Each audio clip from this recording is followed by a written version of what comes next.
Have you ever wanted to talk to a specialist and you've been shut down? Maybe you left a message to call you back, never heard anything.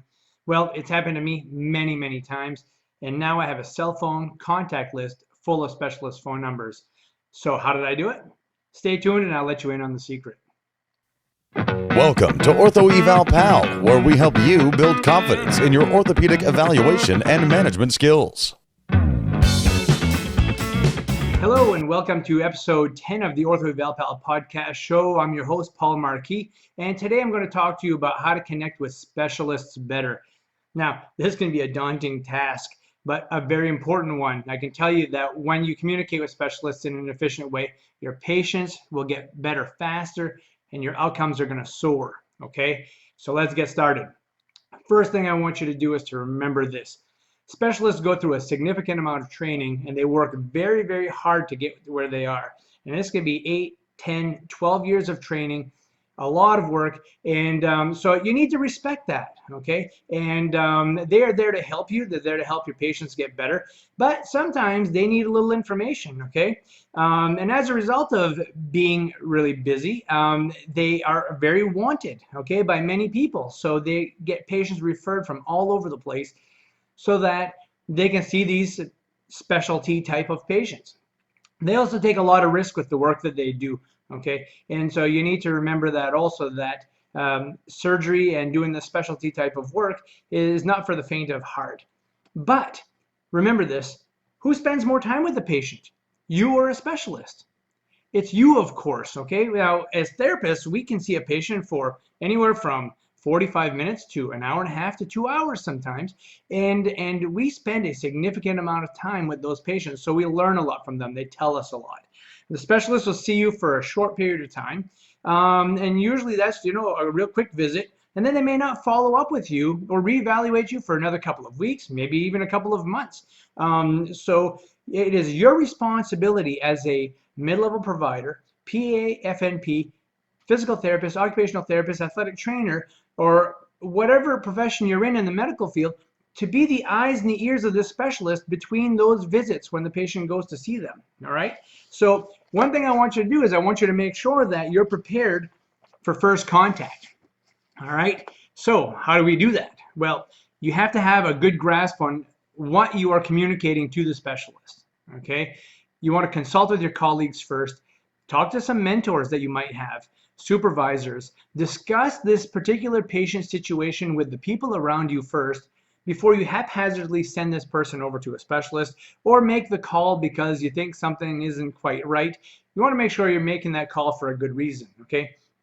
Next thing, number 2, take notes before your first encounter with the specialist.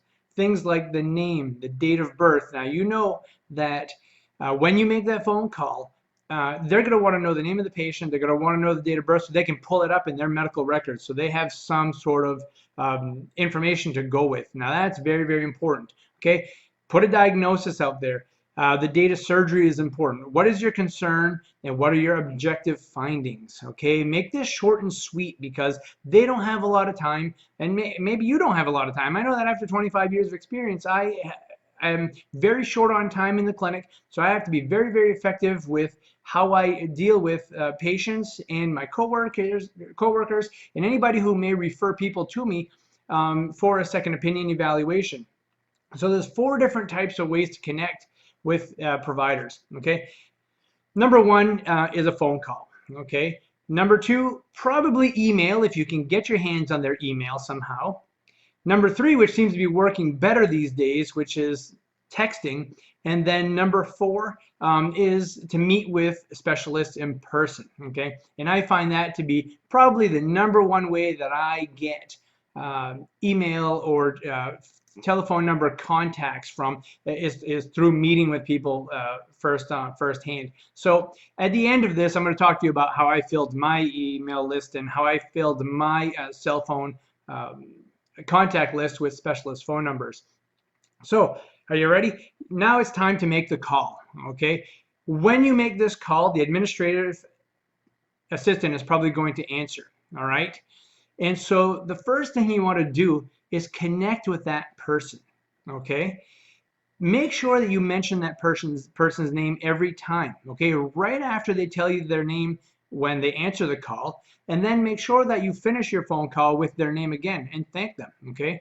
Ask for the provider, but give an option. So I understand Dr. So-and-so is quite busy. I'm really concerned about this patient. If they can't take my call, could you have them please call me back as soon as possible? Or could I speak to their PA, their MA, or their nurse? That would be very helpful. Also, maybe we could relay the message that way. So you want to explain to them the who, what, where, and when of everything you're going to be discussing. So I'm going to give you a little example of how I kind of lead into these calls that I make to specialists, especially if it's a first time. So, if they say, Dr. So-and-so's office, this is Lauren speaking, how can I help you? So this is the administrative assistant on the other end of the line when you make that call. You should respond by saying, hi, Lauren. This is Paul Markey from Uptown Physical Therapy. I have a concern about Dr. So-and-so's patient, Mr. Big Infection. I was wondering if he or she could have a moment to speak with me regarding this issue, but if not, please have them call me back as soon as possible and as soon as they are available. So one of two things are going to happen. The door will open and you are now connected to the specialist, or you're going to hear the dreaded proverbial click of the lock on the specialist's door, and it may be very, very difficult for you to get in, okay? But don't worry, it has happened to all of us, okay? Now, sometimes what you can do is you could, try to connect through other specialists who can help, get you into that specialist and move things along. And I've done that many times in the past. Also, the other thing you want to do after that phone call is you want to reevaluate how you presented yourself. Were you clear? Were you concise? Did you have your notes in order? And did you not take up too much of the specialist's time or the office's time? Be patient. Keep practicing and be persistent. I'm telling you, this takes a long time to perfect and to get better. But once you are in, you're in. And then always remember this. You're trying to connect with a specialist in the best interest of your patient. That is why we went to school. That's why we got into the medical field. We want to help people get better. So what are my secrets to getting this contact list filled up and to having some real easy access to specialists, okay? Always call with a good reason. Make sure that this is worth the specialist's time, okay? When I first meet also with a specialist, I also ask them how they prefer to be contacted. So we may have some discussions about orthopedic problems and different types of scenarios. We'll discuss those types of things. But then I'll always finish with, so if I need to get in touch with you, and I'm not going to waste your time, it's going to be short and sweet, and I'll be to the point, but if I do need to get in touch with you, which is the best way to get in touch with you? Some folks like to have all of their calls triaged through a phone call, through an administrative assistant. Others, which I'm finding nowadays, like to be texted. So that way they can take the text if they need it, or they can get right back to you. They can text you right back. They can call you as soon as they get that text if they happen to be available. So that seems to work really, really well for me. I ask them what type of patient population that they don't want in their office. Now, I have heard this many, many times before, where orthopedic specialists, neurosurgeons, physiatrists, different types of providers, especially specialists, don't want to be inundated with patients that they don't specialize in. Okay, so there's no need to send a person who has fibromyalgia and who has had it for 10 years to a neurosurgeon because they have generalized back pain. That doesn't make sense.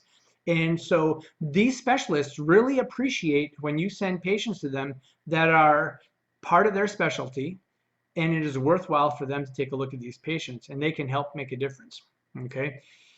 I also make it clear to them that the call that I make to them is going to be fruitful for all parties, myself, for them, and for the patient, and that it's going to be short and sweet. And here, I think, is the biggest selling point when it comes to connecting with a specialist, is that know your diagnosis, know your anatomy, get it right before you send it to them. If you think a patient had maybe a missed ACL tear. They came in with a general knee sprain or something like that, or tendonitis, and you identify in the office that, boy, this person has a lot of laxity. I think they have a grade 3 ACL sprain or tear. I may ask a colleague to check it out also to kind of confirm, and then I will make that call.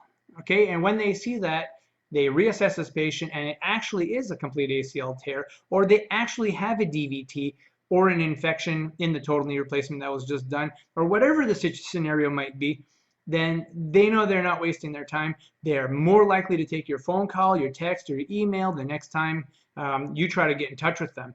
And so once you build this communication with these specialists and their office staff, you're going to be able to really help out folks a lot better. So make sure you get to know their support staff. I've made very good friends with many specialist support staff folks, and it has been a great relationship.